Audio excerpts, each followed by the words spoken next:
Alright, hello there guys, this is Alan recording another comprehensive Magic the Gathering redraft video. Today we are doing the part 2 video of the Azorius Flyers deck.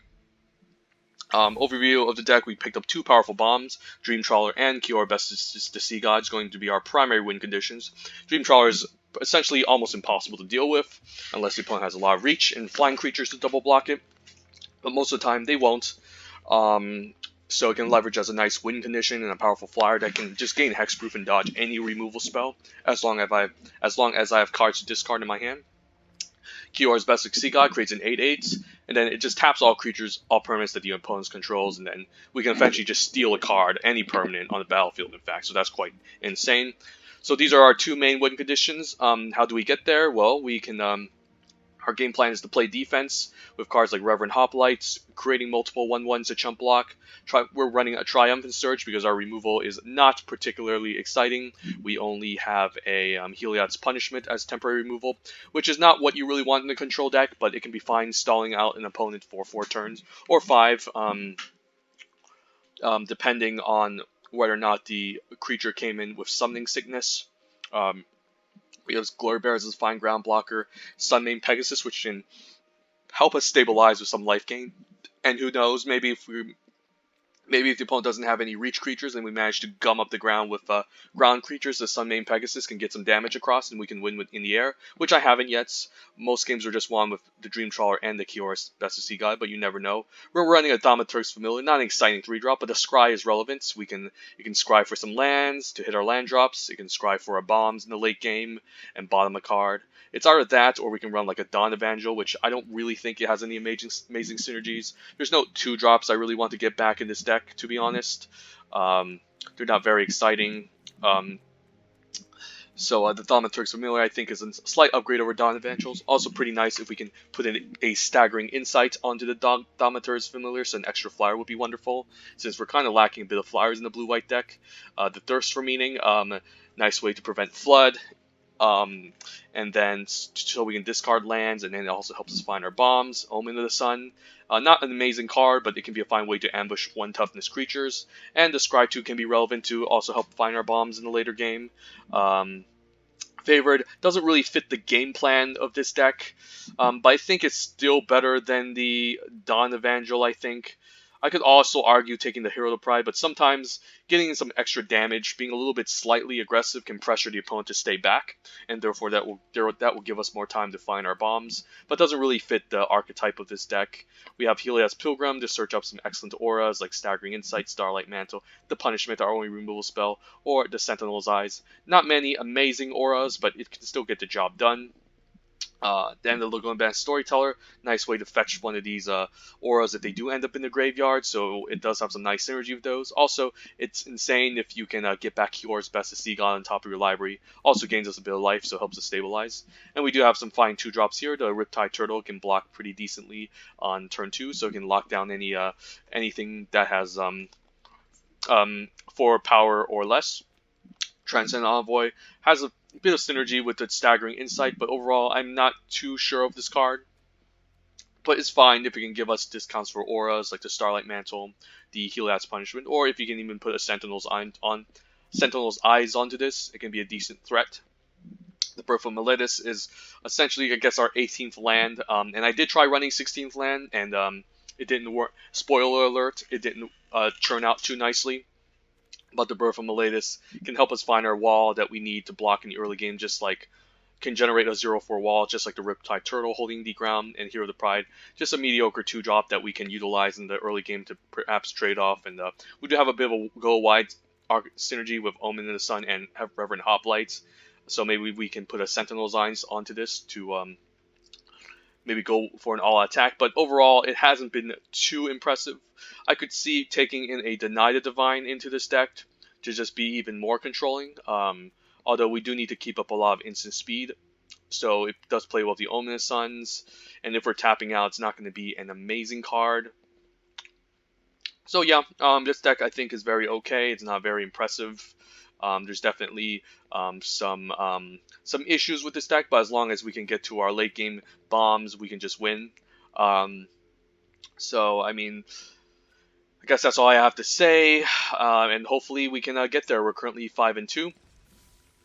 Not bad. The first game we lost due to the fact that Kiora Best of Sea God was at the bottom of our library. The opponent had a lot of stuff on the battlefield, a lot of life gain with a Shallow Spear, and we essentially just decked ourselves because we couldn't kill him fast enough with the Azorius Flyer, the Dream Trawler, and also drew us cards. And maybe it was a mistake putting a Staggering Insight onto it, but I did want to find Kiora's Best of Sea God as quickly as possible.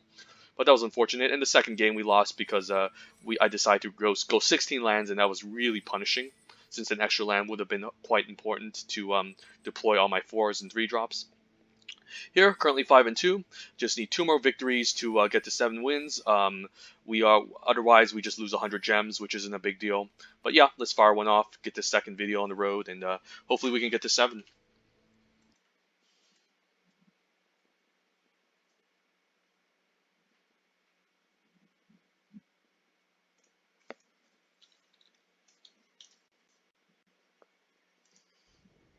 Alright, opening hand, not bad. I have a Birth from Elias that can play defense, also helps me hit my land drop. Helios Pilgrim can maybe find me my Staggering Insight or any powerful auras, and the Omen of the Sun can flash in to ambush like a Underworld Rage Hound if the creature's forced to attack. I don't mind. Let's keep this hand. Heal has Punishment, better in the late game against larger creatures, but we're still fine starting this out. So another Azorius deck could have his own Dream Trawler. We'll just lead with a Birth of Meletis. Didn't have to show him the blue, but we're going to cast this anyways to get a Plains, so we're going to cast that Plains the next turn anyways. I guess we could have just went all triple blue, but I don't think it matters that much showing the opponent our second color. He could have a Revoke Existence. Actually, Revoke Existence is at sorcery speed, but that's fine. I don't care if he revokes this. I just want to find my land, to be honest.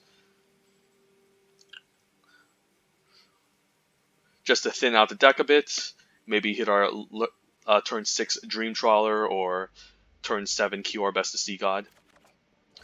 Pretty good card in a control deck, like what we're trying to do.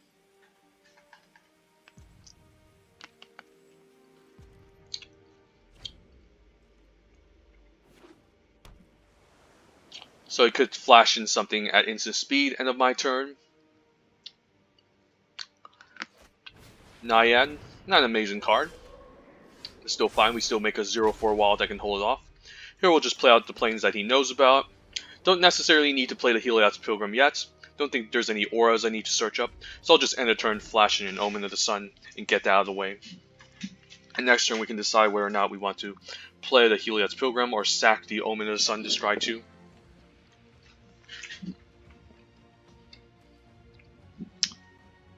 The scry gets significantly worse if we do it before we cast Helios Pilgrim, since any card that we bottom will just end up getting shuffled in our deck again. So it's not great. We'll just flash in this Omen of the Sun end of turn. And I guess I could always just play out the Helios Pilgrim now, and if he wants to counter it, that's fine.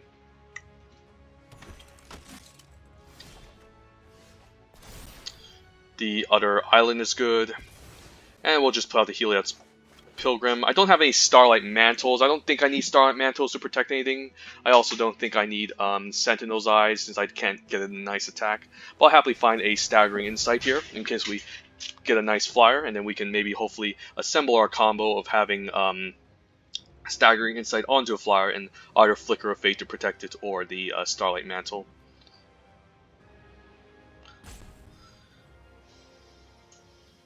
So blue-white won't have a lot of power 4 matters. I don't mind a Deny the Divine. That's fine.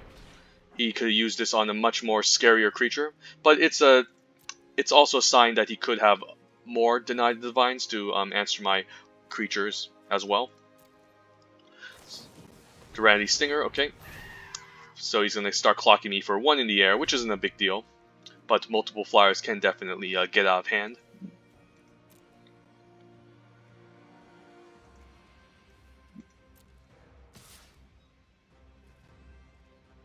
Opponent hits me for 1, has a long way to go.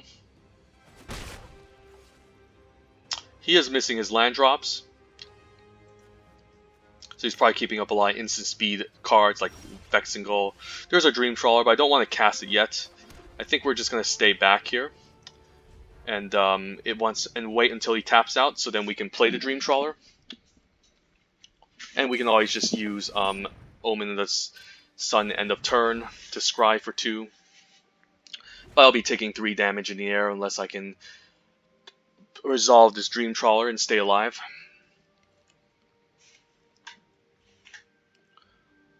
And I do have 7 mana already to find Kior Best Sea God, so I think I'm in decent shape. I don't want to play my Dream Trawler into a Deny Divine, which I presume he's keeping up.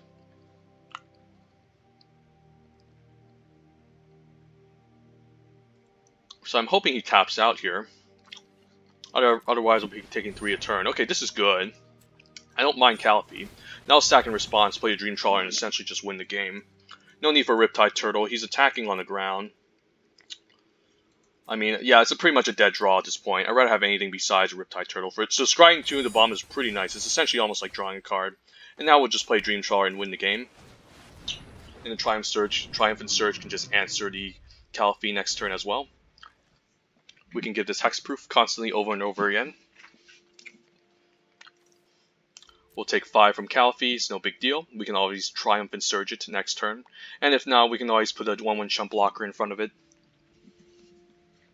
And he's stuck at 3 mana too, so he's going to have a difficult time trying to defeat us, I think. We'll take 5, it's not a big deal.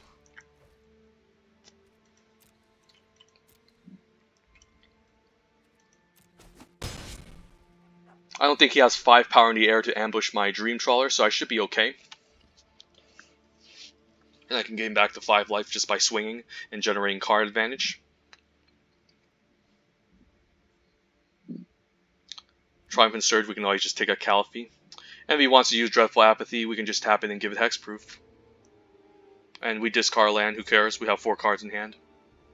So I'm hoping he just uses it on Dream Trawler. But obviously he won't.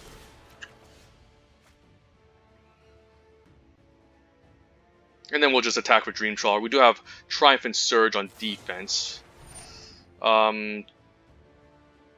Flickering it, okay. Do I want to give it Hexproof? Exile target creature enchantment, then return to battlefield under his control. Will I get punished if I don't give Hexproof? Like, I guess he's just trying to delay me for a turn. So I guess that's fine if he wants to delay me. I guess it won't get an attack, but I don't mind just using Triumphant Surge here on Calliphy. Yeah.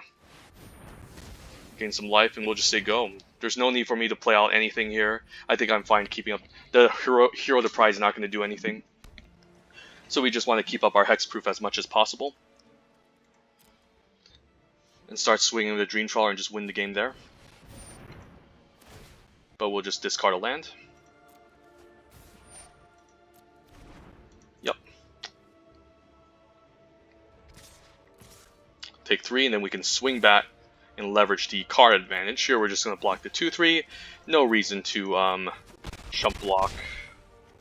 And then we're just going to attack in for 7, gain a bunch of life. Do I want the Staggering Insight on the Dream Trawler?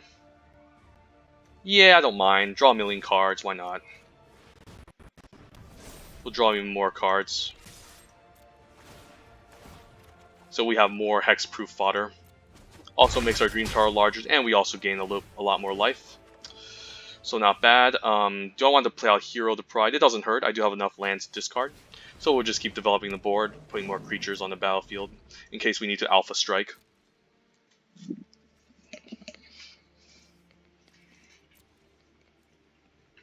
But yeah, this card is literally an unbeatable bomb.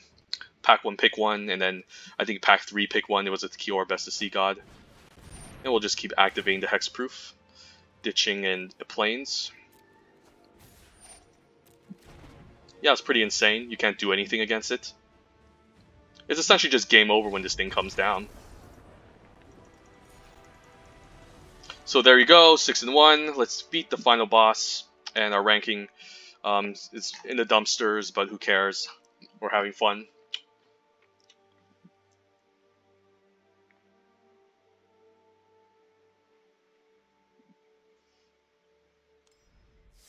Alright, let's do this. Final game, final match, final boss.